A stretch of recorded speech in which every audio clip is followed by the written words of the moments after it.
परीक्षित को ये कथा सुनाने लगे तो स्वर्ग से स्वयं इंद्रदेव अनंत देवताओं को साथ लेकर के हरिद्वार में पहुंच गए, गंगा नदी के किनारे पहुंच गए और विनती की थी, महाराज हम आए हैं आपके पास। सुखदेव बोले आइए। देवताओं कहिए, महाराज इस परीक्षित को मरने का भय है, तक्षक इसे डसेगा, ये मर जाएगा, मेरे ख्याल से इसे इस बात का भय है। तो हमारे पास अमृत लेके आए हैं महाराज, ये अमृत इसे पिला दीजिए, ये अमर हो जाएगा, तक्षक इसे डसे इसका कुछ नहीं बिगड़ेगा। सुखदेव मुनि सतर्क हुए, सोचने लगे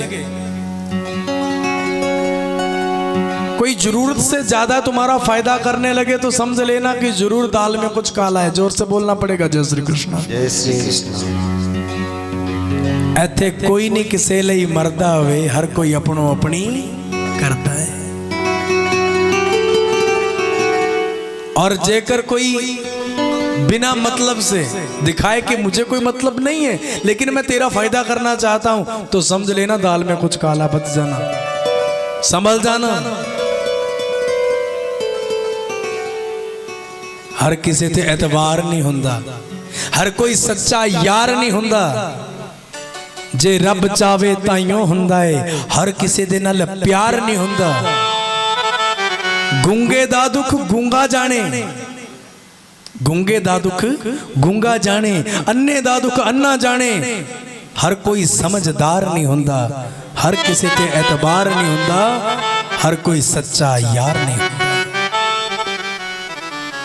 बोलो बांके बिहारी लाल की जय हो। समझ जाना, कोई जरूरत से ज्यादा तेरा फायदा करने लगे तो समझ जाना जरूर दाल में कुछ काला है।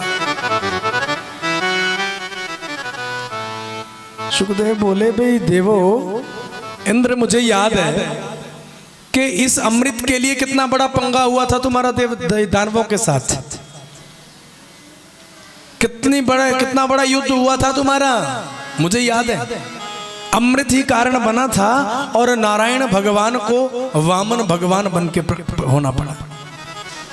अमृत के पीछे लड़ाई हुई थी और इसी अमृत के घड़े के लिए तुमने सुरभानु की गर्दन कटवा दी थी, मोहिनी भगवान ने गर्दन काट दी।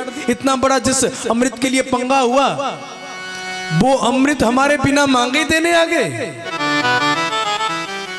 अमृत तो तुम्हारा ले लेते हैं, लेकिन ये बताना कि तुम्हें क्या मिलने वाला, फिर बिना मतलब के आगे तुम तो बताना जरा। बोले महाराज फायदा तो कुछ नहीं, लेकिन हम चाहते हैं कि अमृत आप परीक्षित को पिला दो और जो कथा आप परीक्षित को सुनाने जा रहे हो ना, ये कथा हमें सुना दो। ओहो, अच्छा, अब समझ में आई बात। मैं भी सोच रहा था कि तुम देवता लोग इतने चालाक हो और इतना बड़ा हमारा फायदा करने के लिए कैसे आ गया। अपना काम सिद्ध करने के लिए, आप अपना काम निकालने के लिए तुम कुछ भी कर सकते हो, अच्छे ढंग से मुझे पता तुम्हारा। अरे चले गए दधीची मुनि के पास, पहले उसकी प्रशंसा की जाके, जय जयकार की, बेचारा खुश हो गया, बोला वरदान मांगो, कुछ देना चाहता हूं, क्या चाहिए। तो उससे उसकी हड्डियां ही मांग के लेके आ गए बेचारे की। प्रेम से बोलो जय श्री कृष्ण। अब समझ में आया तुम क्यों दे रहे हो ये अमृत, क्योंकि तुम्हें कथा चाहिए। भगवान के दरबार में आए हो, संतों के पास आए हो, तो व्यापारी बन के। अगर तुम आते देवताओं की हमें कथा सुननी है तो सुन सकते थे बैठ के, लेकिन तुम यहाँ कुछ बेचने के लिए आए हो, कुछ खरीदने के लिए आए हो। प्रेम से बोल दो जय भवानी, जय राधा रानी, जय राधा रानी। शंभु हर हर महादेव, जय जय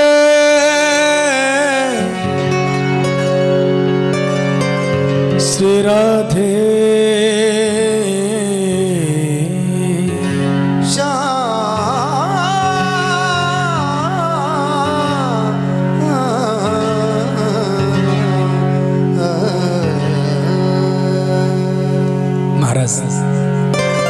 भाग जाओ यहां से। क्या समझ के रखा है तुमने? परमात्मा की कथा, परमात्मा की कृपा और परमात्मा ना खरीदे जा सकते हैं ना बेचे जा सकते हैं।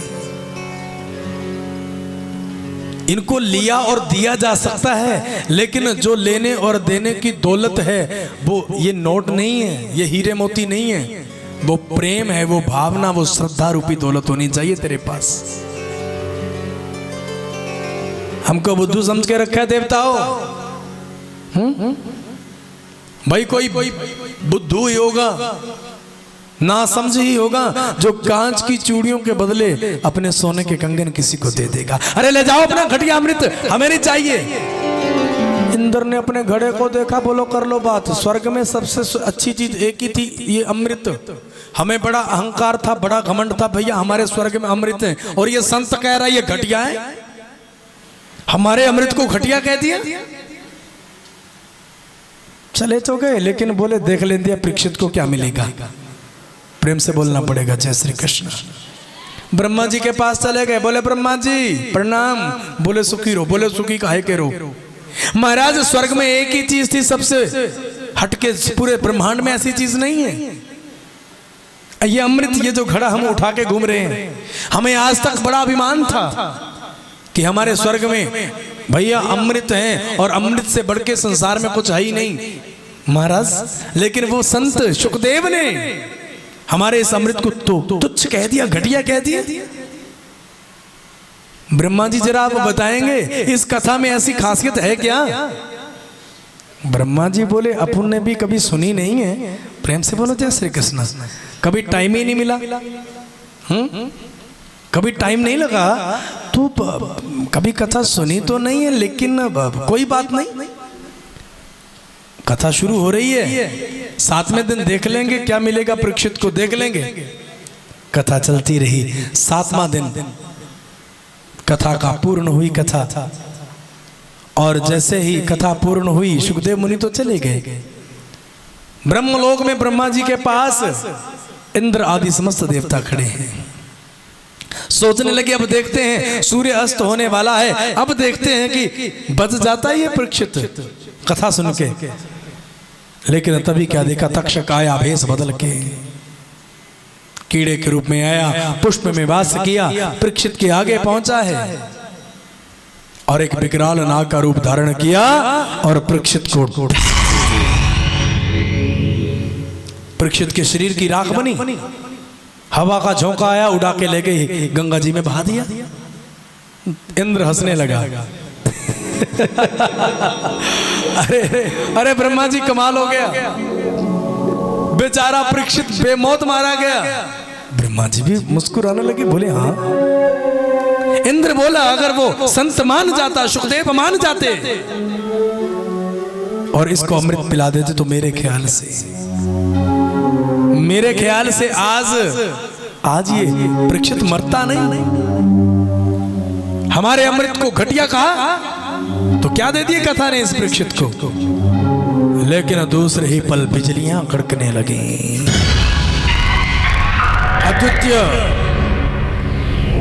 अद्वितीय वातावरण बन गया, पूरी सृष्टि का। जोर से बिजली कड़की, गंगा में से प्रकट हुई परीक्षित की आत्मा, और आकाश मंडल से मेरे बांके बिहारी लाल बंसी बजाते हुए आए, और परीक्षित का हाथ पकड़ के सीधे गोलोक को ले गए।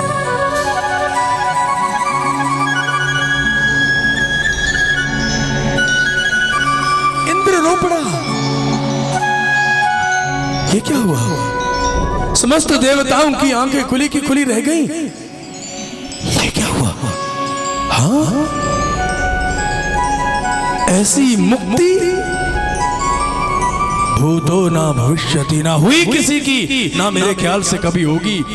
अरे अपने सेवक को नहीं भेजा बांके बिहारी लाल ने, स्वयं लेने के लिए आए। ब्रह्मा जी के आगे हाथ जोड़े, ब्रह्मा जी अरे देखिए तो सही, इस ग्रंथ में ऐसी खासियत है क्या कि परमात्मा स्वयं आने को विवश हो गए, अपने आप परीक्षित का हाथ पकड़ के ले गए। ऐसी सर्वोच्च मुक्ति। ब्रह्मा जी ने फटाफट अपने मन रूपी तराजू में एक पलड़े में संसार के समस्त साधन रखे।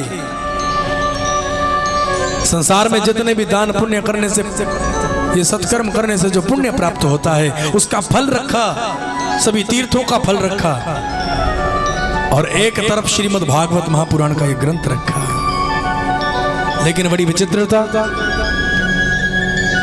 संसार के समस्त तीर्थ धाम जप तप पूजा पाठ का समस्त फल पलड़े में रख दिया, और वो सारा फल श्रीमद् भागवत महापुराण के पलड़े को हिला भी नहीं सका। ब्रह्मा जी की आंखों में आंसू आ गए। बोले, ओए इंद्र, इंद्र, ये कोई ग्रंथ नहीं है, ये कोई किताब नहीं है, अरे ये पुराण भी नहीं है। बोले, महाराज तो है क्या? बोले, इंद्र, ये तो साक्षात मेरे गोविंद की वांग में मूर्ति है, मेरे परमपिता परमेश्वर की, कृष्ण कन्हैया की वांग में मूर्ति है।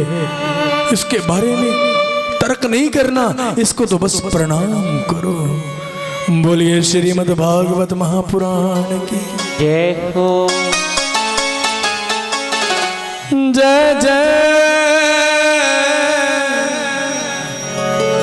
श्री राधे।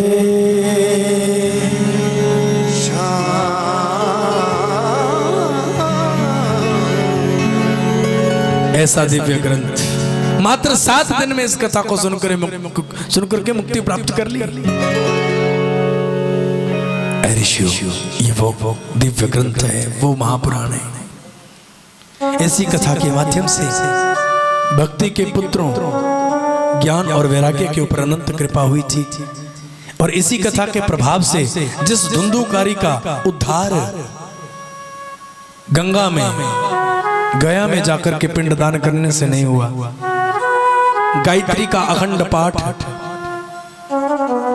और गीता का बार बार पाठ करने से जिस धुंधुकारी का उद्धार नहीं हुआ, मात्र ये कथा करवाने से उस धुंधुकारी को मुक्ति प्राप्त हुई, और वो कृष्ण रूप होकर के गोलोक को चला गया। बोलिए बांके बिहारी लाल की जय हो। ऋषियों, ये बांके बिहारी लाल का वांग में विग्रह है, वांग में स्वरूप है, जो जीवन जीने की विधि सिखाता है। आज इंसान भूलता जा रहा है खुद को, कर्म धर्म से गिर रहा है, और पुनः अपनी सभ्यता, संस्कृति और संस्कारों को प्राप्त कर लेता है हर जीव, जो श्रीमद् भागवत महापुराण की शरण में आता है। बोलिए सुखदेव मुनि महाराज की जय हो। सूत जी बोले, जो भी श्री कृष्ण भगवान की शरण में गया ना, उसे उसने वो कुछ दिया जो उसने सोचा भी ना होगा। महाभारत का युद्ध समाप्त हो चुका था, भीम की गदा से दुर्योधन की जान टूट चुकी थी, और गुरु द्रोणाचार्य के पुत्र अश्वत्थामा ने अपने मित्र दुर्योधन को खुश करने के लिए छल से कपट से पांडवों को मारने के लिए रात्रि समय में पांडवों के कक्ष में गया, जहां पर आज पांडव नहीं सो रहे हैं, द्रौपदी के 5 पुत्र सो रहे हैं। उनकी गर्दन काट के लेके आ गया। सोचा कि ये पांडव सो रहे होंगे, लेकिन उन द्रौपदी के 5 पुत्रों की गर्दन काट दी। दुर्योधन को आकर के वो मुंड जब सौंपे, पहले तो दुर्योधन बड़ा खुश था, लेकिन जैसे ही उन मुंडों को उठा करके देखा तो दुर्योधन भी रो पड़ा, क्योंकि आज दुर्योधन को पता है हम 100 भाई थे, हम तो मर ही चुके हैं, 99 भाई मर चुके हैं, मैं अकेला हूं, मैं भी मरने वाला हूं। लेकिन हमारे वंश को चलाने वाले, हमारे मरने के बाद हमें तिलांजलि देने वाले, यही तो 5 हमारे बच्चे थे, इनको भी तूने मार दिया अश्वत्थामा, ये तूने क्या किया? अरे चला जा, भाग जा यहाँ से, मेरी नजरों के सामने मत आना। इधर अश्वत्थामा अपनी जान बचाने के लिए भागता जा रहा है, क्योंकि दुर्योधन ने कह दिया तुम्हें अर्जुन नहीं छोड़ेगा, तुम्हें पांडव नहीं छोड़ेंगे, जान से मारेंगे तुझे। और उधर कहीं दूर सवेरा हुआ, बेचारी पांचाली, बेचारी द्रौपदी, वो बेचारी सवेरे सवेरे उठी, अपने बच्चों को जगाने के लिए गई, लेकिन जैसे ही दरवाजा खोला कुछ बोल ना सकी, बस एक चित्कार मुंह से निकली, नहीं।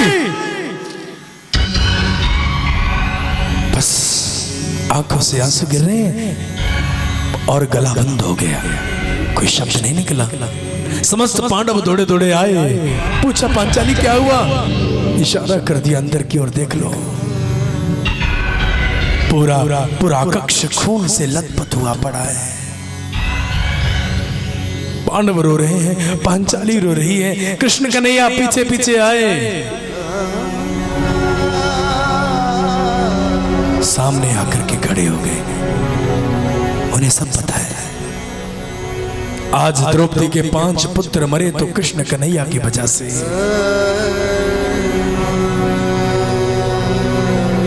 आज 5-5 लाशें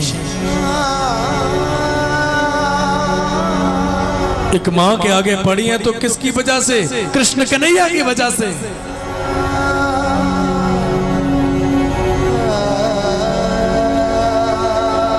पांडव जमीन पर बैठ करके रो रहे हैं।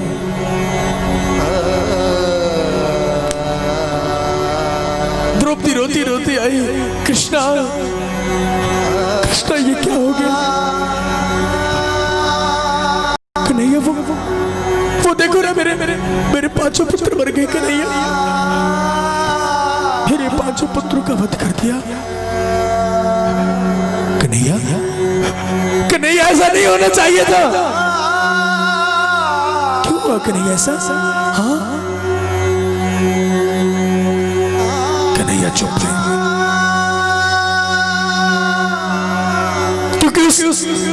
उस बांके बिहारी लाल की मर्जी के बगैर संसार में पत्ता भी नहीं हिलता। और आज अगर अश्वत्थामा ने द्रौपदी के 5 पुत्रों को मारा, उसमें कहीं ना कहीं मेरे गोविंद की रजा जरूर थी।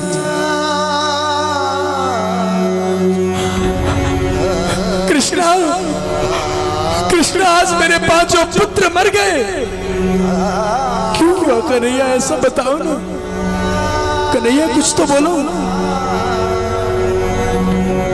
कन्हैया बोले पांचाली क्या कहा? तेरे 5 पुत्र मारे गए,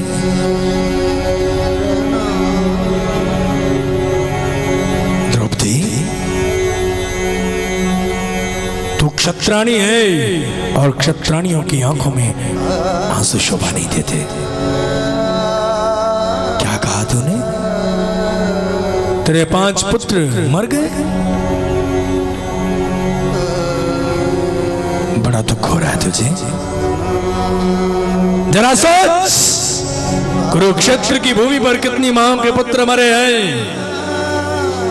कितनी बहनें बेचारी हाथ में राखी लिए खड़ी हैं।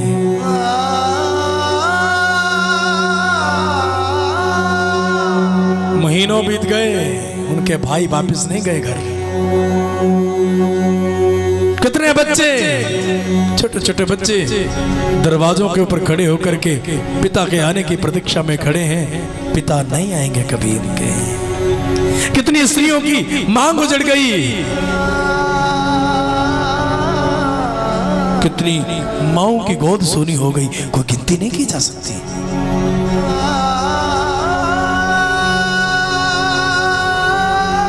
और तू 5 पुत्रों के मरने से बड़ा दुख कर रही है द्रौपदी। कन्हैया मैं इसलिए नहीं रो रही हूं कि मेरे पुत्र मर गए। कन्हैया मरना तो सबने है, एक दिन हमने भी मरना है। हाँ, दुख उनके मरने का नहीं है कन्हैया,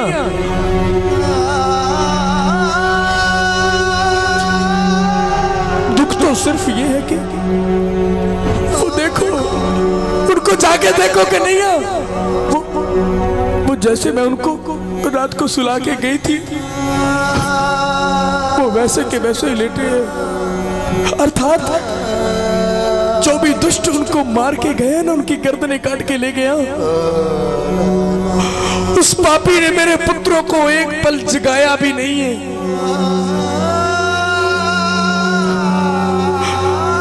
प्रभु,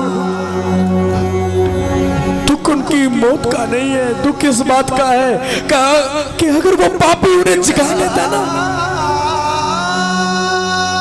एक पल के लिए जगा लेता तो शायद कम से कम मेरे पुत्र आपका नाम तो ले लेते। प्रभु, वो आपको याद तो कर लेते, एक बार अपनी जुबान से तेरा नाम तो ले लेते, तो उन्हें गोलोक प्राप्त होता। उस दुष्ट ने उन्हें सोए हुए को ही मार दिया। इस बात का दुख है कन्हैया। अब तक कन्हैया चुप थे, लेकिन जब उस संतनी की ये वाणी सुनी कि पुत्र के मरने का दुख नहीं है, दुख इस बात का है कि अंत समय में ऐ कृष्णा वो तेरा नाम भी नहीं ले सके। अब कृष्ण कन्हैया की आंखों से आंसू गिरने लगे। एक मां के जीवन में सबसे बड़ा दुख उस समय उसे लगता है जब सामने पुत्र या संतान की लाश पड़ी हो। और यहां तो 5-5 लाशें पड़ी हैं और इस संतनी को अभी भी श्री कृष्ण भगवान के चरण नहीं भूले। अब कृष्ण कन्हैया की आंखों से आंसू गिरे। बोलिए बंके बिहारी लाल की जय।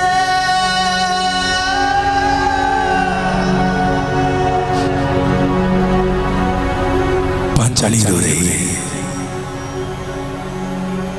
पांचाली, द्रौपदी तुझे दुख है पुत्रों के मरने का, और आज कृष्ण कन्हैया और पांडव सामने खड़े हैं और पांचाली ये द्रौपदी दीवार की ओर मुंह करके खड़ी है।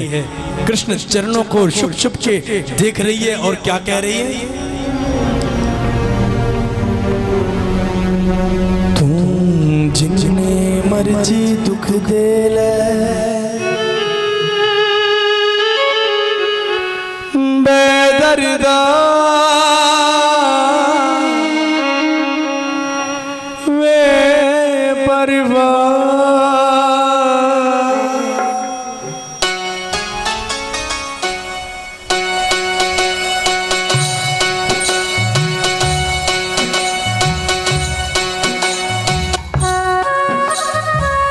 रो रही है पांचाली।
दुख देला दुख सहन दी आदत पै गई है। ओ जिन्ने मर्जी दुख देला दुख सहन दी आदत पै गई है।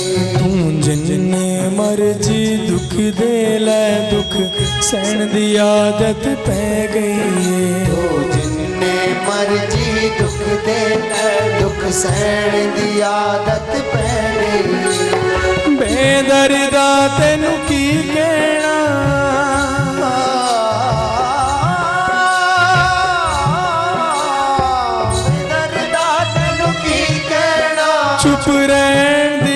आदत पै गई है जिन्ने मर्जी दुख दे ले दुख सहन दी आदत पै गई है तू जिन्ने मर्जी दुख दे लै दुख सहन दी आदत पै गई है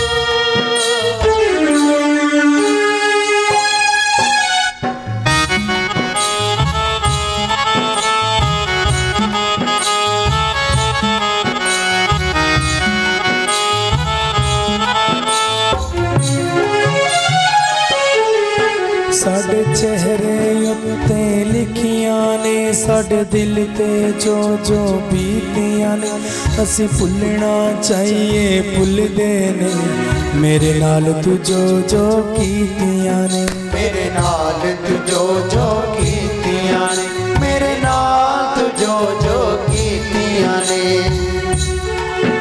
सुख भी बहुत हैं परेशानियां भी बहुत हैं जिंदगी में लाभ हैं तो हानियां भी बहुत हैं क्या हुआ जो बांके बिहारी ने दे दिए थोड़े से गम आखिर उसकी हम पर मेहरबानियां भी बहुत हैं साडे चेहरे उत्ते लिखियां ने साडे दिल ते जो जो बीतियां ने असी भुलना चाहिए भुलदे ने मेरे नाल तू जो जो कीतियां ने मेरे नाल तू जो जो कीतियां ने मेरे नाल तू जो जो कीतियां ने सानू मंदिड़ा बोले माफ करी